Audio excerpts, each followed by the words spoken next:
brother. How are you? Doing good. How are you? Good. Good. I've been looking forward to this conversation. Have you been fearing the conversation at all? No, not this. You? No. No? That's I just good. thought it was funny because we're talking about fear. Oh, yeah. Sorry. I That's just good, that's I had good. to crack a dad joke Yeah. somewhere in here. Yeah, that's true. They're very welcome, And I might react to them like that, but that's also part of the joke, That's right. That's So- right. Yeah. It's like when you tell your kids a dad joke, you're like looking for that, like, oh yeah, and it almost makes it better. It does make it better. You're like, Yeah. oh, it's just so funny. That's exactly right. Oh, there's some good ones that I can never remember when I'm on the spot. I can Same never here. remember. All right, you're on a campfire or something. You want to tell some Yeah. dad jokes. It just doesn't come to you. Yeah, I'm like, there's this. Someone else talk. Fear. Yeah. I thought. I don't know. What do you think? What if we? How about we share our deepest fear? I've been thinking about my deepest fear. What the heck my deepest fear even is? Do you know what your deepest fear is? That is a great question because I think deepest fear kind of shifts with maturity level and age. I feel like. I think right now deepest fear might be like if something happened to me and left my wife and kids. What would they do? Did I do everything in my power to make sure that they're taken care of if I were to get hit by a bus? Yeah. So that is probably one of my bigger fears. Maybe something else would be like what if one of my kids got some sickness? One of my kids passed away. That's another Yeah. serious fear. Yeah. Would you say that these fears are active at all, or are they just kind of like if you really had to think about it? If I had to think about it, Yeah. there's nothing that I can really think of off the top of my head that's like, oh, I was really That- afraid of. That plagues you No. in any way. Me neither. Praise the Lord. Praise the Lord. For right now, at least. There's no looming disaster. Looming Right. disasters can help to stir up the fear. Right. My greatest fear. What is my greatest fear? More self-centered, I think, than yours. I was thinking the other week. I was talking to Des about it last week, and I think it's like if I were to dig it up, because I really don't know that much. I maybe I have a false sense of confidence because things are smooth for the most part, but probably that things would get so bad that I would fall away from the Lord or something like that. Like I don't think that I ever would fall away. I don't think and I don't have, and I've been through some stuff, Yeah. and not even gotten angry at God, but I mean you see some people go through some stuff, and then I think to myself like, how do you deal with that? Like I know in my head I think like how I would deal with it, but then you go through it, right? Right.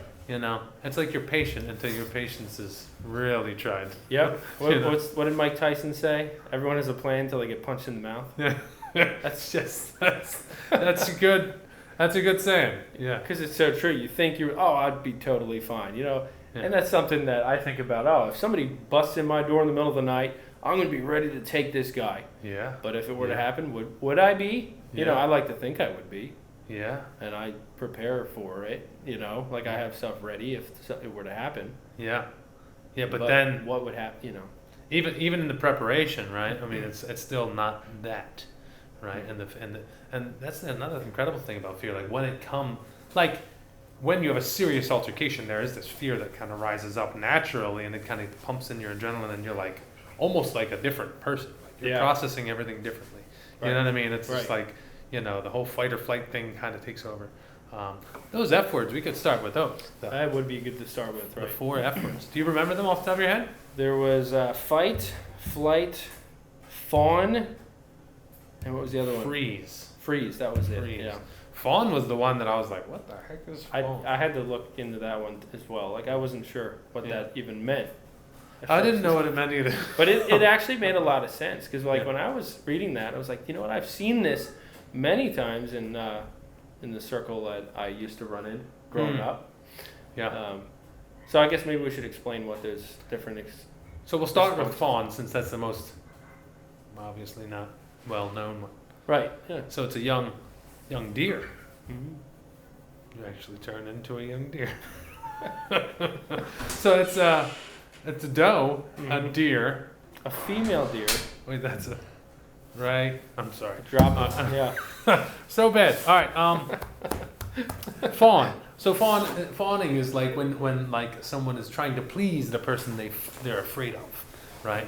So is your dinner ready? Is that what's going on? I think so. Yeah. And you're hungry as a mug. Yeah, I'm a little hungry. Well, I mean, I don't know. Let's go a little bit more. Okay. That's So fine. so and we see that. I think the most common that you would see it is like somebody who's abusive, probably in a relationship. Usually They call that Stockholm syndrome, right? Is that what that? I thought Stockholm syndrome is when like the mom would like pretend that the kids are hurt or even hurt the kids themselves and continually like try to save the kids.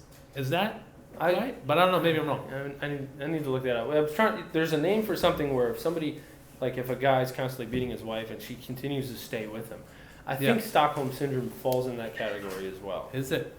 Okay. I think. So just so the fawning, the idea of fawning is that the person tries to please or appease the thing that's making them afraid, Right. Rather than necessarily freezing or being afraid or fighting.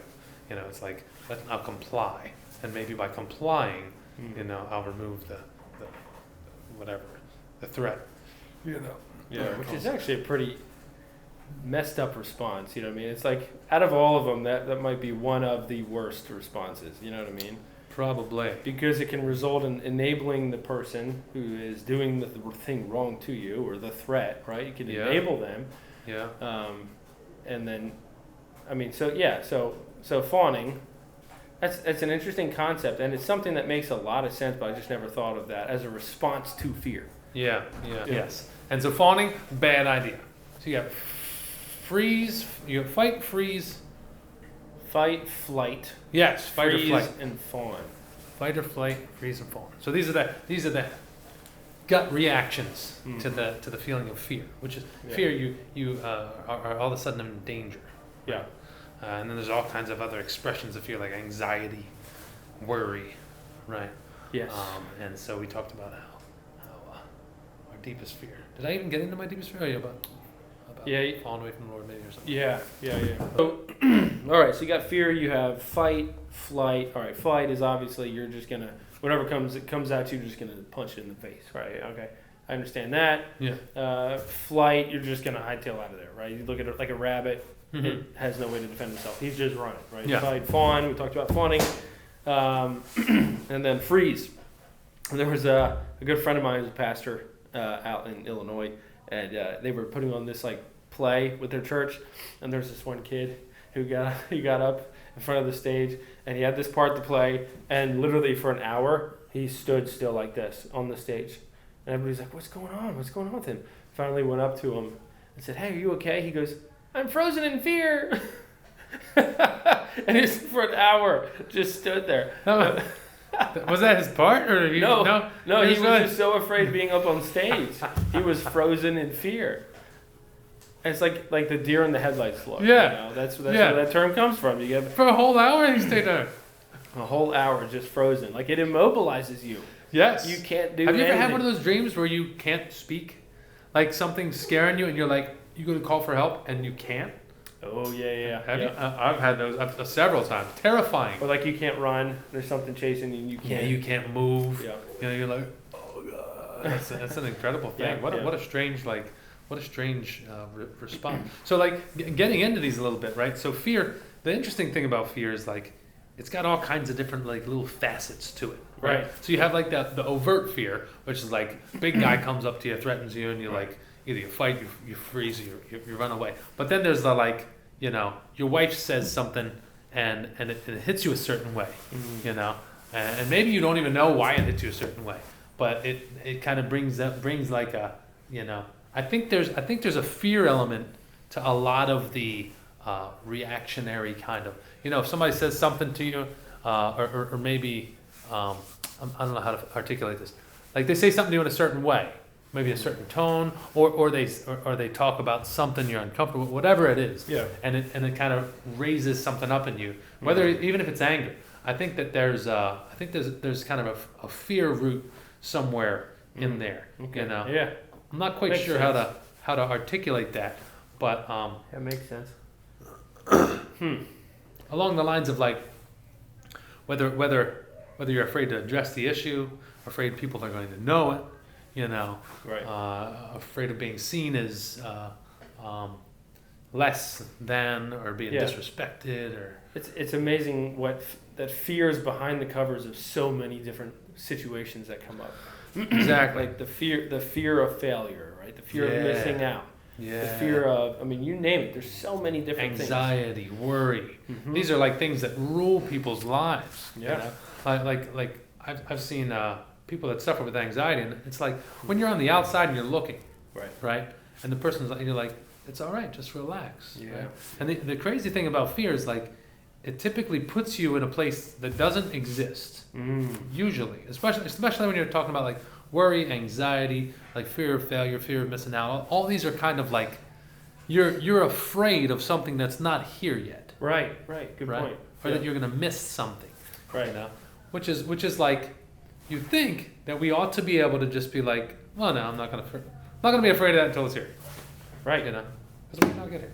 Yeah, so I guess there is like a healthy aspect of fear to a certain degree, right? Like, okay, if you're gonna chop down this huge tree, okay, you should probably be mindful that that tree could crush you, right? Uh-huh. That could be a healthy thing, Yeah. right? Yeah. So there is a certain aspect of fear that could be beneficial. I guess where's the delineation between the benefits of fear and the negatives of fear? Like, you know what I mean? Discerning when it's appropriate and in what use case versus when you just need to realize that this is something that is not there and you need to just fight the beast when it's in front of you and not some imaginary beast that you think is there. Yeah. I think if it's crippling you in some way, like unnecessarily, like I think that there's like I had a period of time after my dad passed away. He passed away when I was like 11 years old. Before that, I was bold as a lion, man. I was like this brave little guy. I was the youngest of 6 boys, you know. So I got my butt kicked at school or home, and there's no way I would get my butt kicked at school. You know what I mean? Because that's just the way it was, you know. And my dad was strong, you know, whatever. He got the disease and all that, and that kind of took him out. But even while he was still alive, I was like I was 4th grade, like fighting 5th graders. Like I was just like fearless, no fear, dude. Right. Like no fear. Then my dad passed away, afraid of everything all of a sudden. And I would have never thought, like I didn't draw that connection because I was like a 6th or 7th. I was like a 7th grade, and I was known as like a tough kid, right? So it was like nobody messed with me, you know. So and my older brothers were tough. You know, nobody really messed with us because of that. And if somebody would mess with me, I would like fight them or whatever. But I was afraid. Right. You know what I mean? Okay. And I knew how to kind of keep the show up, you know. But I would like my stomach would get in knots and whatnot. I was afraid of confrontation, afraid of what people would think of me, and like and I didn't know at the time. But the seed of my confidence was removed when my dad died. You know, like I didn't even know that he had anything to do with my confidence at all. Huh. You know what I mean? That's Like interesting. I would have never. And you probably couldn't have convinced me of that when I was that age, 12, Right. 13, 14, whatever I was, you know. But looking back, like, I've thought about that a lot, you know. I'm like, Yeah. why was that? Like, I was like literally in like elementary school, a tough little elementary school, you know.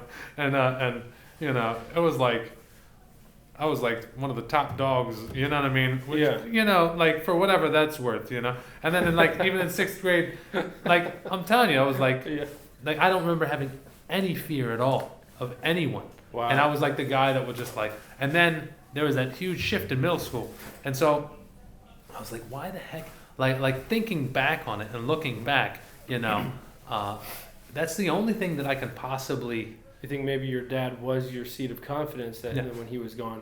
Now, could it have also been that you now experienced such a drastic change that you realized that things could change so fast? His dying, you mean? Right. Like, yeah, I think that's what it was. Like That's what you were saying. things are no longer. Peterson kind of puts it like, you know, when things are predictable, right? Like Right. we- You're comfortable in the predictability. Yeah, you kind of know what the world is like a little bit. You kind of know where you're at. You know how you relate to other Yep. people. You know what's secure and what's not. Then your home life is somewhat stable, you know. Right. You know, although that doesn't necessarily, maybe not necessarily the case for everybody that appears to be brave. Appears to be brave is the key part. It's very difficult to know Yeah. if someone's brave or is just appearing to be brave. I Yeah, think a lot of people who are really tough guys are actually very fearful people that have learned which that could be a conversation in and of That itself. is a whole conversation. Yeah, because I think about like the big tough Harley Davidson guys are always the guys that are afraid of needles. Yeah. And they pass out in needles. It's true. Like, Yeah. ask any nurse. Like they'll tell you these big burly dudes are the Yeah. ones that literally will faint at the sight of blood or needles, Yeah. which is interesting. Very interesting. You know. So are they just putting on a facade? And I guess that gets back to like one of our first episodes of like what is masculinity? What is Yeah. being a man? What does that mean? You know? Yeah. Yeah. And then there's a side. There's like you have to confront. We all have fear. You have to confront it, and you can confront it and overcome it. You know what I mean? Right. But there's so there's something to that, like you know, you have some seat of confidence. Yep. Right. I think we all do, you know, and I think we gain a lot of our confidence. Would you agree that like confidence, would you say that's, I don't know about an opposite of fear, but would you say No, that's a good point. I was trying to think of that. What is the opposite of fear? Yeah. faith? Yeah, faith would be a good one. Yeah, I don't know. that would make the most sense to me. Faith is like what? Like a hopeful trust. Like a Right. firm, hopeful trust, and fear would be more of a worried, timid. I don't know. Yeah, I don't know. It's like something that's controlling you versus you letting go of the control. You know what I mean? I think that's like if you're so fearful, you're literally like you could be shaking, or depending on which response that you take, Yeah. right? It could be controlling you, Yeah. right? And I think about like when I was, real young, I was, I didn't want to go outside by myself in the dark in the woods. Something's gonna be out there. You know what I mean? Yeah. But now, when you grow up, you realize, okay, if there's something out there, first of all, the chances of something being out there are very slim. Way low. Yeah. And if something comes up, I'm going to take care of it when it happens, right? Yeah. So that fear is just completely gone because Yeah. you have matured and you Yeah. understand reality a little bit better, So Yeah. there's fears that, as a kid, and I guess like some kids have different fears. Like the way I grew up with 9 kids, some kids feared roller coasters and other ones didn't even give a crap about it. Yeah. They really liked it. Now, Yeah. did they actually like it? Were they afraid on the inside? I don't know. Yeah. But Some are afraid of spiders or snakes. Yeah. And the person who's afraid of roller coaster might pick up a spider right in front of you and That's not be true. worried about it at all. Right? That's true. Yeah. Very different, and probably probably roots for that you could maybe get to the bottom of, maybe easier than you think, like as to why do you have these certain vulnerabilities? Why do these certain things kind of well up this feeling of threat inside you, like you're threatened, like you're no longer safe, So you said that like when you were young, you were this, the macho kid who would beat up older kids, and then that kind of changed a little bit. Like you Yeah. kind of got a little fearful. So, I mean, I don't see you now as a fearful man at all. You know what I mean? Like, Yeah. like even Yeah. the kids in the youth group, they're like, I don't want to mess with Matt. Like you have a daughter their age, and they're like, oh, I'm not ever going to talk to her because he's going to beat the crap out of her. So what changed? Poor daughter. I think that the Lord being my father, like first off, I still do deal with fear. Okay. I still have fear in my life. I don't have active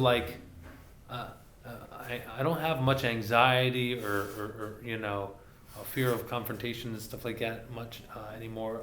Occasionally, maybe, depending on the circumstance or whatever. So it's not like I'm never afraid. But I think the biggest thing is like really understanding God as my Father, like and I think the sovereignty side of it. Okay. I think that's a huge part about it. Like and also there's something in fatherhood that helps too. Okay. Like and dealing with your kids and kind of seeing them grow up and shift through things. But there's been plenty of opportunities to kind of face, thank you, my fears and stuff like that, Yeah. And you see God's faithfulness, and I don't know. Also, a lot of listening to stuff. I think like really kind of plugging in and paying attention. When you said that, like God is your father, expand on that a little bit. So like when you were young, because I think that ties in really well with when you were young. When you were young, like your dad was a strong guy. You knew he had your back. Is that? I don't what you know. think? I don't know if that was Maybe it. it was a subconscious thing that you just knew. Yeah, I think so. Like like your kids see you as like, you can do anything, right? Like you are like literally. All kids see their dads like that when they're really young. In a way, almost like a god, right? Which is pretty wild when you think about it. You know what I mean? Like they view you in this way that is like you're like everything you say. You like especially when they're really young. Now they start to get out of that when they're like 9, 10 or whatever. Right. But you're like, and they'll brag about their dads. Like, oh, my dad, My dad will beat up your dad. Yeah. So there's something to that, and there's like, there's this deep connection. Hopefully, it's almost like we were designed that way. You know what I mean? Like almost. Like this relationship is supposed to teach us something. Right. Right. And so I think that, and I've seen God's faithfulness, like. I've just seen his faithfulness, and he has fathered me, period. He's fathered me over the years, and it's just like, there's just no other way around it. Like, he's allowed me to slip and fall here and pick me back up and got me on my feet. And he's allowed me to screw something up really bad, but then he kind of helped through it in ways that only he could have. And it's like, I prayed him and asked him something, and he was just like, no. And then it was like later, I'm like, oh, I see what you were teaching me. Like this is like, so and I think there's a huge, huge confidence there, like a rest, like and the idea of, for me, the idea of like his sovereignty and him having control over my, over my salvation, over what he's working this out in me. Right. It gives me a rest that I'm like even I am not going to necessarily blow it. How I currently believe is he's doing the work in me. Right? He's chose to do this work in me, so he's going to continue it. Right. Right. Because really, I don't have a ton of confidence in my own ability to carry out anything, especially something that grand as to live my whole life according to some, Right. Right. Not that the Bible's arbitrary, but to live my whole life according to these expectations, like if the Christian life is like, as long as you do A, B, C, D, E, F, G, then you'll make it to heaven. We know it's not that. Right. But and that's something that I struggled with. I think in one of our videos that talked about that was, that feeling of like, okay, I had to do X, Y, and Z for God to tip his hat at me. Yeah. You know what I mean? Yeah. Okay, in order to stay in God's good favor, that I have to act this way and do this certain way. If you just think about it, like I'm a dad, and I look at my son or my daughter, and if they act a different way, they're still my child, and I'm going to love them unconditionally no matter what. Right? Now, it may come to like, oh yeah, buddy, I'm disappointed in you. You know what I mean? But it doesn't change the way that I love them. You know what I mean? And you would see that in them, right? Like you would see that, especially with these little, like we're like little kids compared to God. You would see in them like, they're trying to kind of gain your favor by certain behaviors and whatnot. Right. You would like pick that up like, what are you trying to do here? Yeah. You know what I mean? Yeah. It's not like they would snake it by you. Now maybe when they're adults they can manipulate a little bit more, but we're never adults compared to the Almighty. You know what I mean? Yep. So it's like, it is a very strange way to try to relate to God. Okay, no, that's really good. I agree with what you said about God being the Father and having that sovereign, that he's in control of the situation, because that was something that helped me out tremendously with my anxiety, was like just knowing that God is in control. He designed me. He put me in this place, in this time, in this location for a reason, right? And trusting in that he knows best, right? Like, and there's certain things that he won't tell me. Like my son came up to me the other day. He's 7. He goes, "Hey, Daddy," he asked the question about where babies come from. Yeah. And I said, "Son, you just got to understand that there are certain things that you just have to trust me that when you get older, I'll explain to you." Yeah. And he goes, "Okay." And I see that as like how God deals with us, or how he dealt with me, is like, okay, I don't know. Like, there's no way I can know everything. Yeah. As much as I want to know everything, that's in my nature. I just want to figure something out. If I see something, I want to figure out how it works. Right? This is how my mind works. But I have to rest in the fact that I can't know how everything works. Yeah. And I don't know. And the knowledge is not always beneficial for you. Yeah, that's like you could just straight tell him right now, right? But would it be good for him right now to begin to know that? Right? And you know that because you're his father, right? So it's like, and praise the Lord that he was like, okay, it's just like, oh, good, that's great. Right. I was like, all right, maybe I did something right. Yeah. I know, pat myself on the back there. Yeah, good job. Not my fault. Yeah. That's my word. Then the F word. You know, pause. Bang your toe against the chair or something. Right? Friggin' yeah, it's man. very interesting. Yeah, there's. I think that we all have these seats of confidence, right? Like I think that no matter.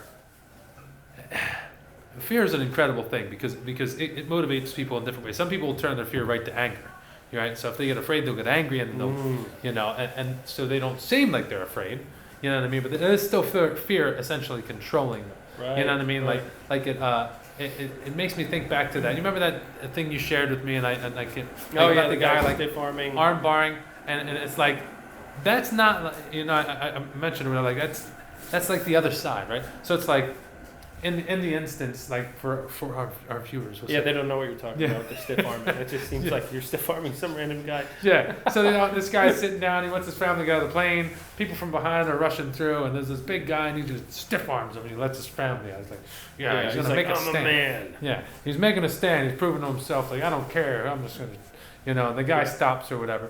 But I mean, it's like you got you know. I worked that time. The guy could have like. You know, clobbered the crap out of him or whatever, or, Right. you know, or whatever. But that's not really. Maybe you're kind of proving something to yourself. Maybe you're confronting a fear, but it's not necessarily the best way to do it, right? Right. Like the best way to do it is to actually deal with the issue at hand. Like, excuse me, can we step out, right? Right. You can still maintain respect, right? Without because really, by doing that, what you're counting on is maybe I can scare these people, Right. and to right. stop it, Right. you know. And then It's like a if they're competition. afraid, then I don't have to be afraid. You know what I mean? Yes. And it's like, it's just kind of. Yeah, it's almost like you're just exerting dominance and trying to like exert that I'm in control. Like, Yeah. you know what I mean? And is that the first response you should go to? Absolutely not. Like, No. you start with just talking, right? Yeah. Keeping calm. Yeah. Like the physical force comes as a last resort, if Yeah. necessary. Yeah. And I would argue you should be able to do physical force, Yeah. like Peterson says, you know, Yeah. a dangerous man that has power under control, right? Yes. Like, so I yes, you know, but that's a last resort. Yeah, that is the underlying. It really is. No matter what, it's the underlying. Like it's the basis of everything, Yeah. right? Yeah. This like threat of violence is really deep down underneath, and even with the Lord, right? Mm-hmm. It's like you know, at the base of everything, when we get to a certain point, Right. we resort to violence.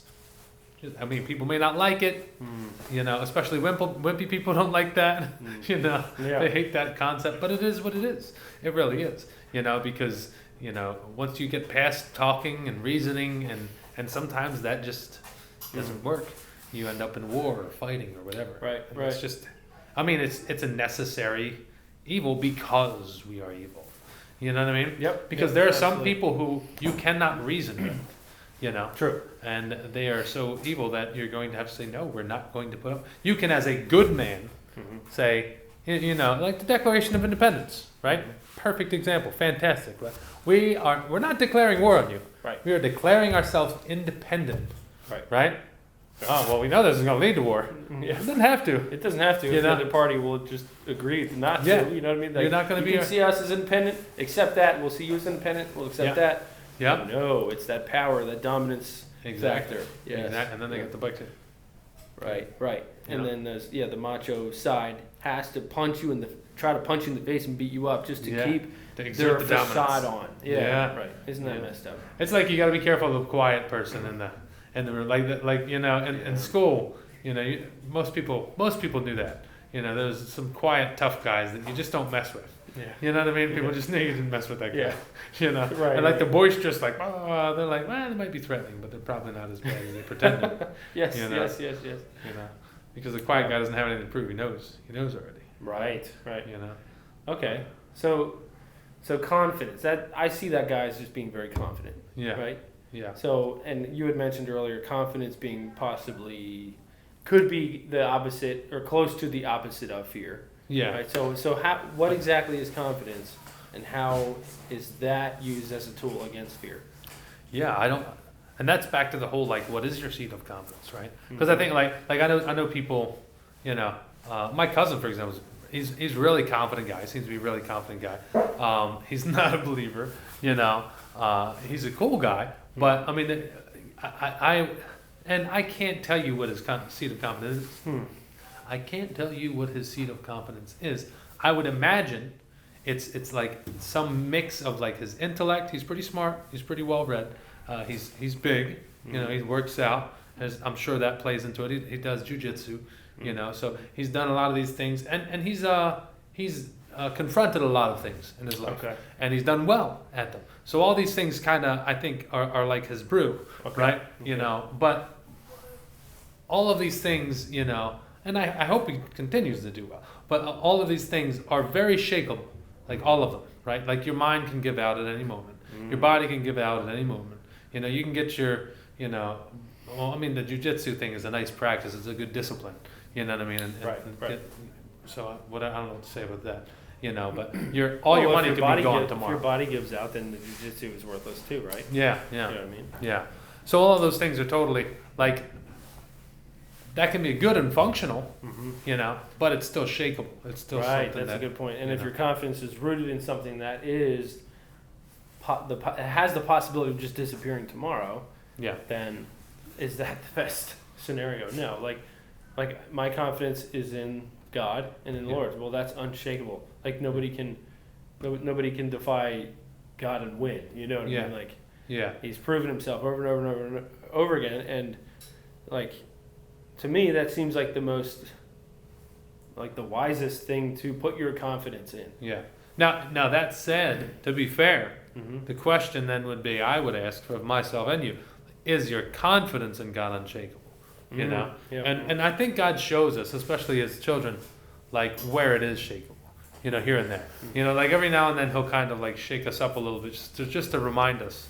You know, you know, you're not all there yet. You know, you're still on the road.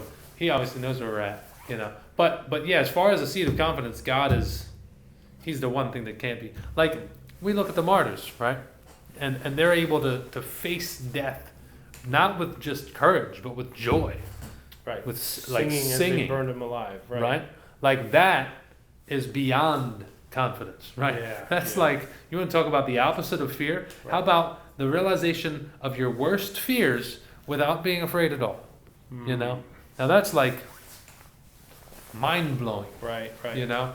But and to be fair as well, there's been other people that have, you know, burnt themselves alive and all these crazy things, and you know, based on some crazy beliefs and whatnot. Right. But so what do you tell somebody that is stuck in? And maybe we should back up a little bit, but talk about anxiety, because I feel like that anxiety is a huge deal today. Yes. Like, and especially with the connectedness, it seems like the connectedness and social media has. I don't know if it's brought to light more anxiety or if it's caused more anxiety. But I feel like this current generation is dealing with anxiety more than the previous. Now that could be it could be that the previous generation dealt with anxiety, but it just wasn't something that we talked about. It was something that you just pushed away, right? Yeah. So, but either way, at the end of the day, right? Today, there's a huge issue of anxiety, and it's debilitating lots of, especially younger people. But I've talked with older people as well, and even grown men who said that they've dealt with anxiety issues.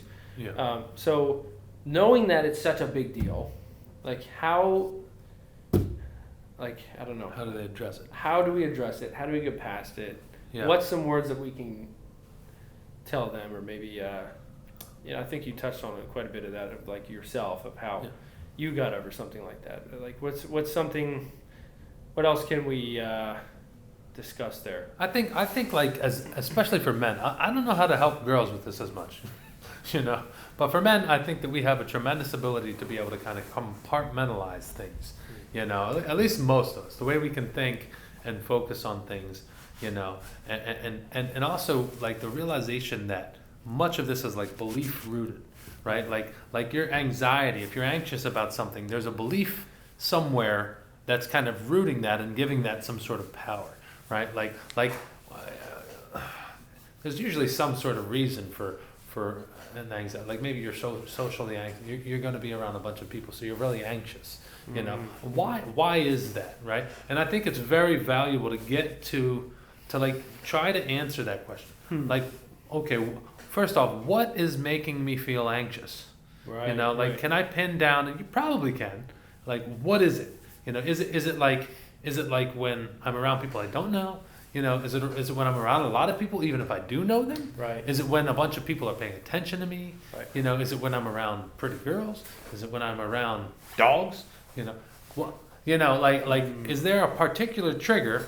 And then I think, you know, you can explore a little bit, and I think that's worth doing, because I really would think that there's kind of a belief root somewhere, or some, maybe even some sort of trauma, you know, probably likely some sort of trauma that your body is just reacting to, because you don't have control over it. That's what's weird. Like, Right. you're not like, I'm going to feel anxious now.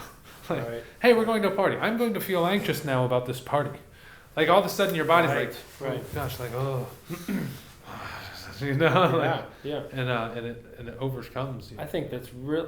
What you said there about identifying the problem is huge. I mean, we talked about this actually in youth groups on Wednesday. Like wisdom. What is wisdom? It starts out by identifying the problem, knowing how to fix it, and then choosing to do it. Right. So identifying the problem, in my mind, is key here. Right. Like you said. Okay, you walk into a group of people and you're afraid. Now always keep asking the question why, and go 5 layers deep. What I mean is, like, okay, why am I afraid when I walk into this group of people? Okay, I'm afraid someone's not going to like you. Someone's not going to like me. Okay, now why am I afraid somebody's not going to like me? Okay, well, I'm afraid that they're going to give me weird looks. Well, why do I let a weird look control my attitude? Like, so you go layers down and identify that problem, and then you take that problem head on. Yeah. Right? And I think of, like, when I was maybe, I don't know, 12, we got in a big car accident, serious car accident. Like, my mom was driving, my brother, my sister, and I were all in the car. It was real foggy, and we go down this hill, come up to the top, and I knew there was this major intersection there, and my mom got disoriented, flew right into the intersection. The school bus came. Whoa. And just took the whole front of the van off, spun the van. I mean, it was this massive van. Yeah. The bus literally cut the whole front of the van off completely, and the whole van spun around 360. I just remember this blur.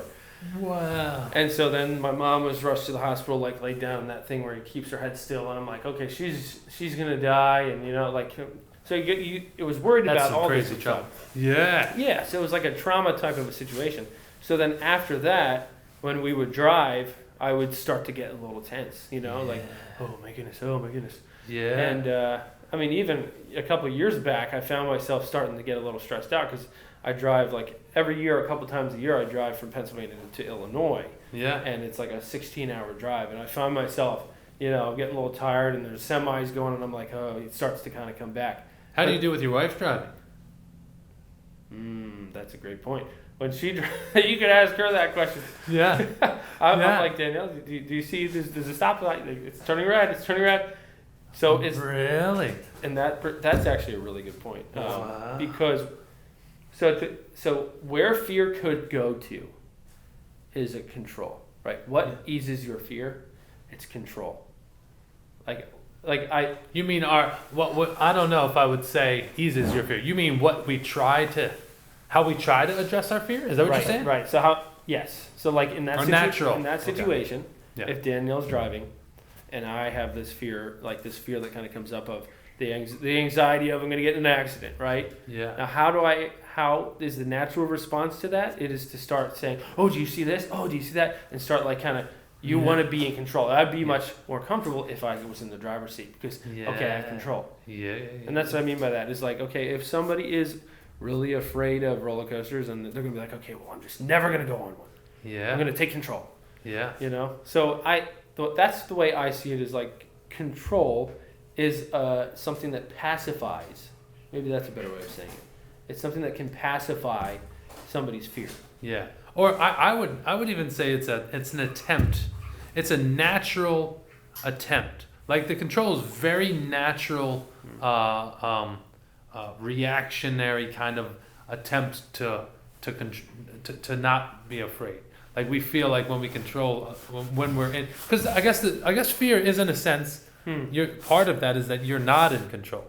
Because Right, if you were right. in control, then you wouldn't have to be afraid. That's true. Right? That's true. Like no matter what it is, like if there's a bear coming, if you were in control of that bear, Right. if you could control its mind, then you wouldn't have to be afraid. You're out of control Right. with no means of controlling this bear whatsoever.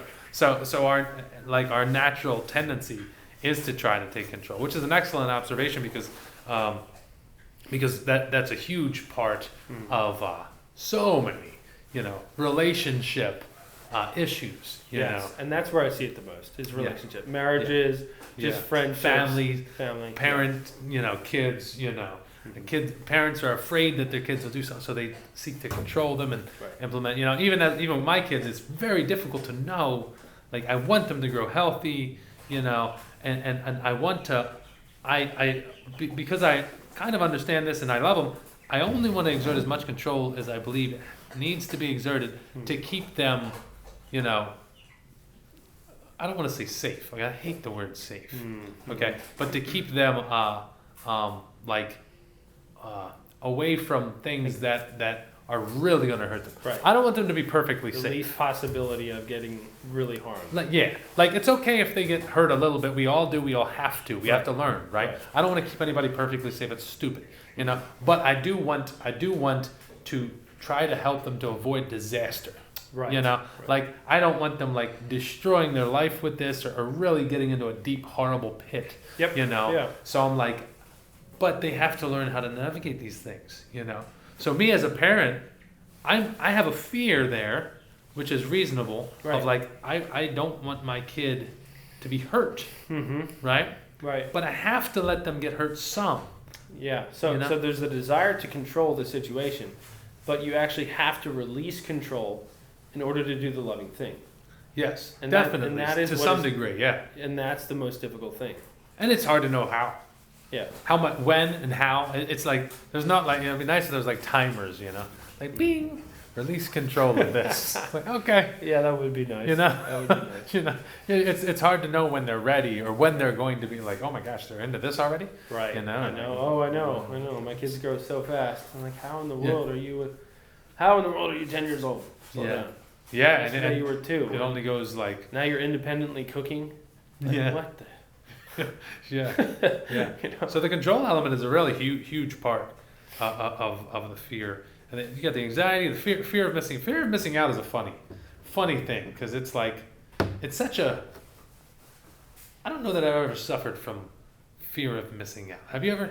Yeah, I think where I see fear of missing out, where it most often comes up, is in the term of investments, right? And you see of everybody Okay, kind of pulling out. Yeah. Then, I'm maybe they know something I don't. I'm going to miss out on it, right? Oh, And they yeah. pull out something like that. So I think that's where a lot of the fear of missing out comes. Is you see everybody going this way, right? Okay, I'm just going to go that way as well, just because I'm afraid of missing out on something. Yeah. You I know? hadn't thought about it like that. Okay. Yeah, there's actually a term for it. They call it FOMO, fear Yeah. of missing out, FOMO. It's just Yeah. FOMO. Yeah. FOMO. Yeah, in the investment world. No FOMO. Yeah. and it's crazy what it makes people do. It makes people, like in 2008 was a big deal. Yeah. When the housing market crashed and everybody started pulling all their investments out, the 401ks out. Wow. It was the fear Wow. fear of missing out. But that is an interesting one. Yeah. Well, I thought it was like I've heard it related to the kids these days, like missing out on, and I didn't know what are they afraid of missing out on, like missing out on, and even my kids have mentioned it in the past, like missing out on, like what, like I don't know. I never heard that side of it, so that's interesting. It And could, I it can could relate be to like that. with kids, okay, there's a youth event or there's some kind of movie that's out, and if you don't see it, you're going to miss out on it. Yeah, you and know, you won't be part of the Right. crew or the cool kids or whatever, I guess. Yeah, so that fear drives them to the action of doing something that they really didn't want to do anyway. Yeah. But it's that fear that drives you to do it because you're afraid of missing something. Yeah, yeah. You don't want to be the oddball. Yeah. Right? The one guy that didn't make it, Yeah. And then the what is that? What was the other fear of? There was a fear of missing out. There's Fear the of failure. fear of failure is a big one. That is Especially like as the a guy. biggest, most crippling fear for a guy, I think, in so many ways. I'm sure women deal with it too, but like for me, it was I had a huge. I think perfectionism is a outworking of the kind of fear of failure. That could be a form of control, right? You want everything to be perfect. Yes, I'm liking this this connection with the control thing, because I was a perfectionist, dude, like to a T. Like, I was a perfectionist, and I would like work super hard to get everything I did, I'd try to do perfect. Although I've never done anything perfect in my life, I would try to, like, you know what I mean? Yes, I'd try to get it like dead on, and then people would compliment my work, and I'm like, okay, but I really would barely take the compliment. You know, I'm like, I've been there. Yep. I'm like, I would thank them, like, thank you, I appreciate the kindness. Yeah. You know, but I would see what was wrong. Yes. Yeah. And it would bother me a lot. Yep. You know, I'm not as much a perfectionist anymore, thank God. Still have tendencies there, and I gotta watch them, especially when I have like people doing work for me or whatever. I'm like, I'll bite my tongue. You know what I mean? Like, that is very difficult, especially when it comes to parenting. It's like having your kid do something, you're like, oh, I could just do this myself, and twice I would as do fast, it right, twice as fast. good. But it's for the benefit of them, right? Yeah. But I don't want to change the subject there, because I think where we're going was really good. Yeah. Where were we going? No. Wherever it was good. Well, the fear of failure, right? Yes, So like, I agree with you completely, because like I built this chicken coop last year, and I'm like, it was driving me nuts, and it resulted in me taking like twice as long to build this stupid thing, because I was so anal about every little detail of this thing. And then somebody would come by and be like, oh, you built the Taj Mahal for chickens, and I'm like, I don't even trust its stability right now, to be honest with you. You're like, it could fall at any moment. Yeah. But if I would have just been like, you know what, I'm okay with this cut that nobody's gonna see, having a little gap there. Yeah. I'm okay with that. Yeah. And move on. Like that perfectionism will stop you from doing things that you could do. Like, I'm at the point now, like I like to think that I've grown past certain pieces of that. Yeah. Where I'm like, okay, I don't want to like work on an engine because I don't understand it. Yeah. And I would have to know every piece of it in order to do it, right? Yeah. It's like, well, no, you don't have to know every piece of it. You have to learn somewhere, start somewhere, and actually. And you might mess something up. Yeah. Right. And that's okay. Mm-hmm. It's okay to mess things up. Yeah. You know, that's how you learn. Actually, you're gonna mess things up. Right. And it's all right. It's all right. If failure is actually, I don't want to say, it is actually, it's a good thing. It is a good thing. You know what? I wonder how much of this, like especially for boys and men and people that want to be entrepreneurs, like our educational system. Mm-hmm. You know, the whole when do people get to fail in our educational system? Like, is there any built-in? That's a good point. Yeah. Yep. Because it's like, you know, it's something that you ought to be. Not that we don't encourage people to fail, but I think the most healthy place to be is to you try your best and you put forward the best effort you have, and if you fail, that's okay. We'll learn from this failure, and then we're gonna move forward. Like even the military, my service in the military, it's like there's a failure.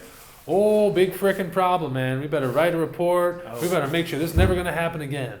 You know, like what happened to this? This should not have happened, you know. We have these processes and these processes. So where was the failure, you know? Why was there failure? You know what I mean? Like, it's unacceptable, which is understandable to a certain extent because people can die. Right. Right? Yeah. You got to have that, yeah, right? I think it depends on the use case, right? But like throughout my entire learning experience, like before entrepreneurialism, you know, like we built food trucks. Where was that? Where was failure okay? You know? Right. Push hard, learn, fail, that's okay. Right. Like, it was never okay to get an F. Right? Right. Like, it was never like, that's fine. Yes, yeah. You failed. I think a lot of that falls on parents, honestly. Right? Because I heard somebody say, actually a lot of people say, oh, why don't they teach finances in school? And why don't they teach, you name it. Like finances is a good example. It's a big deal. Why don't they teach people how to budget in school? Now there's some sort of classes on home ec and stuff like that. Yeah. But that's a big deal, right? And then I heard somebody else say, that's the parents' job. I think, we can't leave everything to the school system.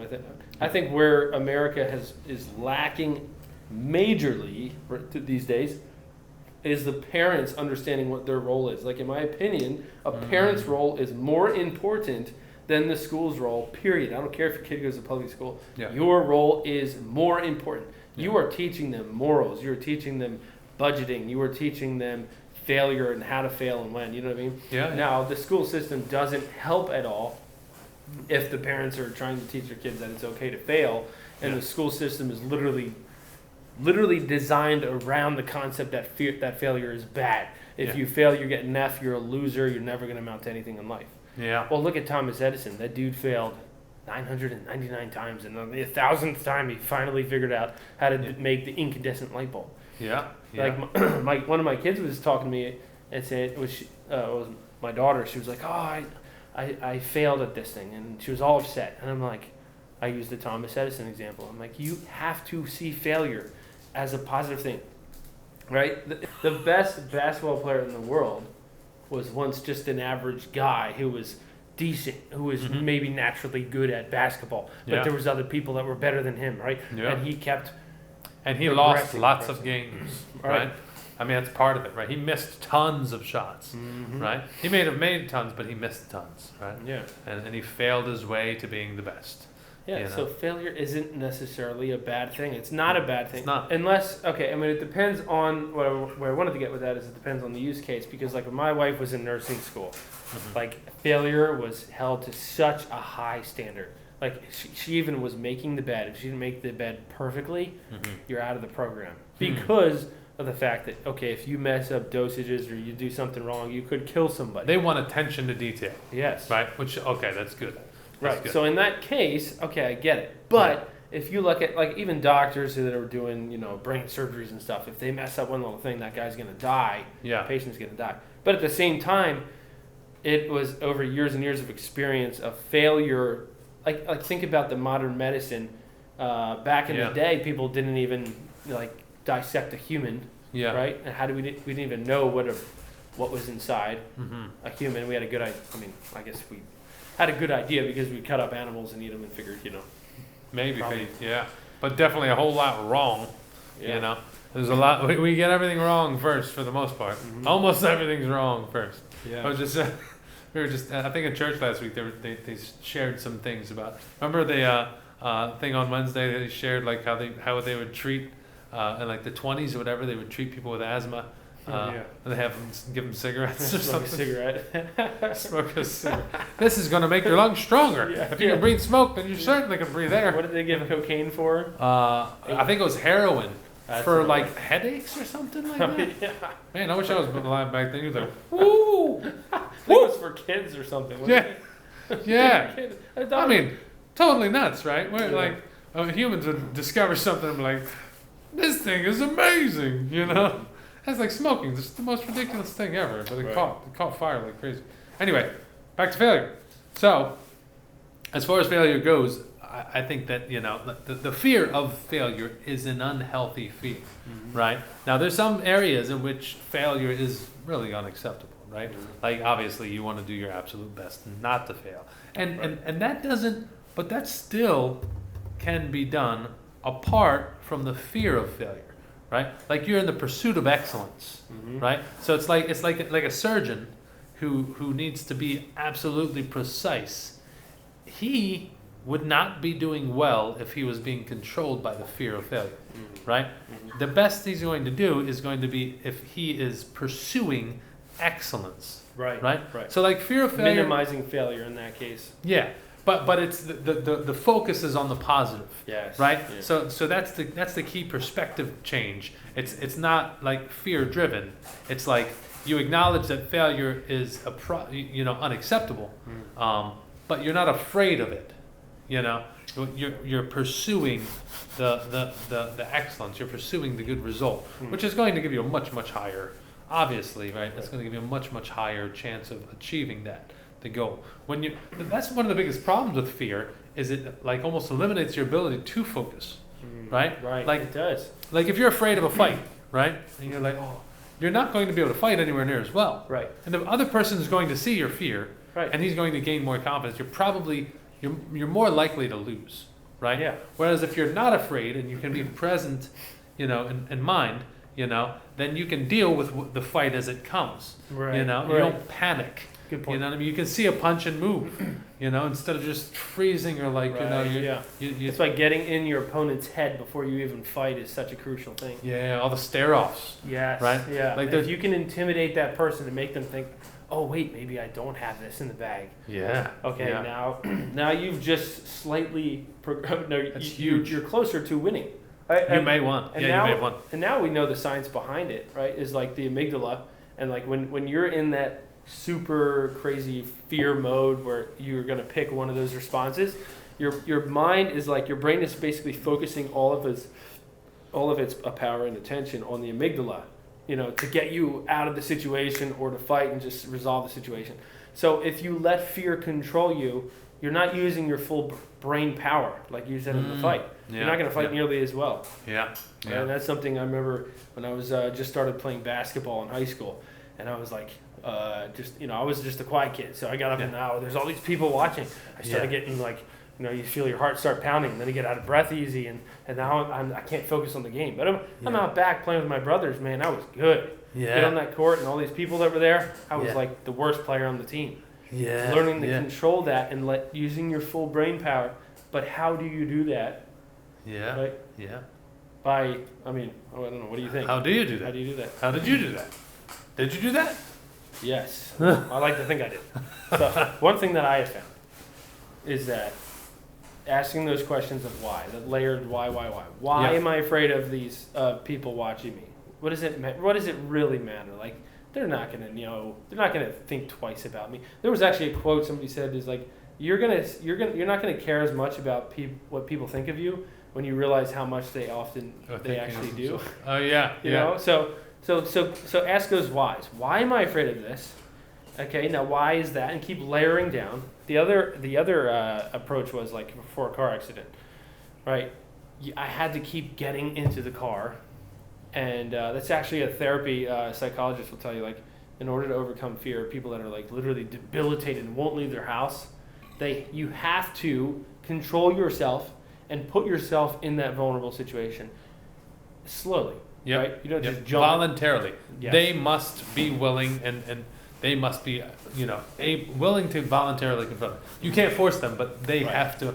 They have to want to confront it. Right, and isn't it funny how control is kind of the way to kind of pacify fear, but control is exactly what you need in order to overcome fear.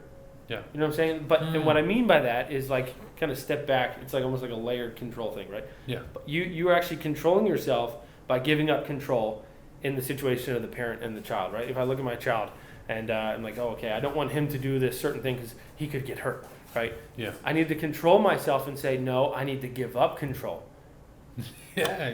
Think about that. Yeah. It's good. That's Right? good. Isn't that what it is? You control yourself.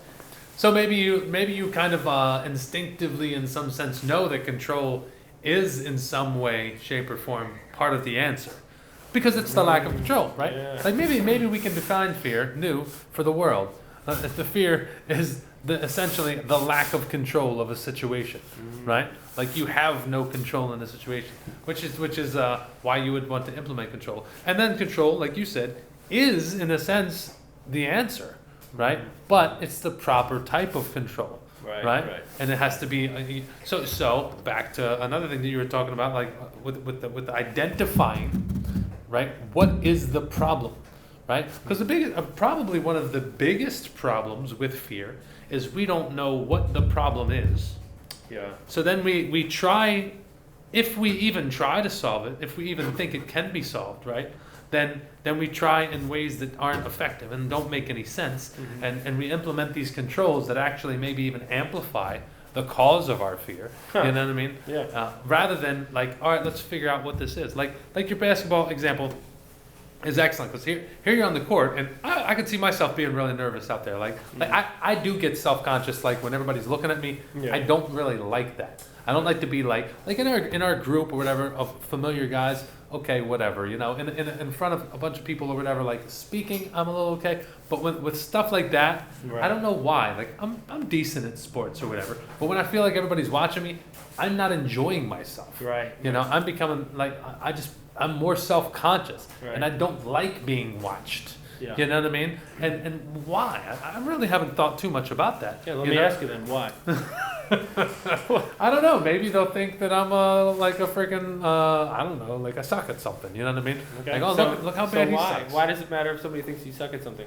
I don't know, because then they won't think I'm as awesome as I actually am. So why? why does it does matter that if matter? somebody thinks if you're not awesome? I don't know why that matters. It probably doesn't matter. Right. It You probably keep doesn't scrolling matter at down, all. and you're like, Right. oh, wait a second, I'm doing this. They're probably not even thinking about me at all. Yeah. That's the other side of it, right? Is like most of them are probably thinking about themselves. Yes. Yeah. Everybody thinks about themselves. Yeah. You're right. They're not paying that much attention to me because they're Right. so busy thinking about themselves or that person they like over there. You know? Yeah. You know? They're not examining my every move. Right. you know? Right. But it's still like I don't know. I just don't like I was kind of like you guys did the basketball thing Mhm. yesterday, and I think it would have been fine. I would have probably enjoyed myself a little bit. But like when I really get into competitive sports, I'm like Yeah. I don't like. It's weird. Like I don't like to like beat people. You know. But you're an entrepreneur, and you have to survive by beating people, right? I guess to some You know extent. what I mean? By you Just taking a client, you're taking a client from somebody else, right? I Isn't there guess. kind of competition I guess. there? Yeah, maybe. I don't know. I guess. Yeah. but I don't like that. I don't like I don't like pushing someone down to raise myself up. You know what I mean? Yeah, Not get that I'm like I get righteous, that. Right. but I don't like it. Like now, on the other hand, if somebody's like real pompous and real proud, Right. and like, then I'm all too happy to try to humble them. Right. You know what I mean? Right, And that will like right. that'll eliminate that completely. Right. But I do not find any enjoyment whatsoever or any pleasure whatsoever in like pushing someone down to get myself up. I feel bad about that. I hate that feeling. So it's like in competitive sports, it puts me in this weird spot where I'm like, like Spike, like, oh, I'm like, if it's like family and I'm joking around or whatever, it's funny. Right. But I'm like, I don't like that. You know. That's why you have to change focus and look at your team, and you're a team player for your team. Yeah. That's what I had to do because we played a group. It was like 4 girls and one guy, and we were playing against them. I'm like, they were short little girls. I know. And I saw. I'm like, I saw you feel took it a little bad. easy though. I did see you take it a little easy a couple times. I kind of You felt know, bad, you know. Like I'm you're like, passing the ball when you could have like, yeah, I could have stuffed them. yeah. Other- You're like, Capel, get out of here! 13 This is my house, Yeah. you know. It's like a 14-year-old girl like this tall. Right. Oh, you're doing the chest Yeah. bumps. I'm a 32-year-old man, and you're a 15-year-old little girl, and I beat you. You know. But it's like, okay, you know. But I guess where I'm going with that is like you have to look at your team, right? Yeah. They are depending on me, right? And To smash that little girl. just to win. Just to win. You don't have to win. You don't have to win by smashing the little girl. You can let her take a shot because we're 8 points up. Yeah. You know, it's Yeah. okay. No, you were gracious. For the record, John didn't smash any little girls. I did actually smash one. Oh, I Did didn't you? smash her. I puffed her. You I did? did feel bad about it to a certain degree. but- Puffed? Puffed. Like when somebody goes up to shoot, and instead of shooting, your hand is met on the other side of the ball, and they can't shoot because they're holding it down. Or they go to shoot, and that leaves their hand, and you just smack it in the air. Yeah. That's yeah. a puff. Oh, I didn't know that. It's kind of a weird name when I think It about is. it, but yeah. Yeah. I'm gonna puff you. That was Yeah. always, yeah. I can't wait to puff that guy. He's 7 foot tall. I'm gonna puff him. Really? Yeah, it goes up to do a layup, and you just whoop, pow, right out.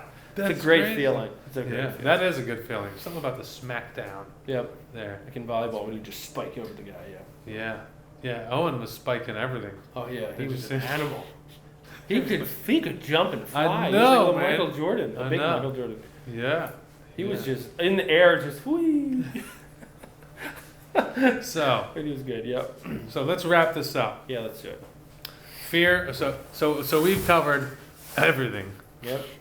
I don't know if we did it well. We'll find out. We'll Yeah. find out. Leave comments. Let us know Yeah. how we did. Yeah. What are you afraid of? Tell the world. Yeah. Or if you overcame fear, let us know how you did it. Yeah. Yeah. Absolutely. Yeah. Fear's not all bad, but it's usually bad in most contexts. If it overcomes you, that is bad.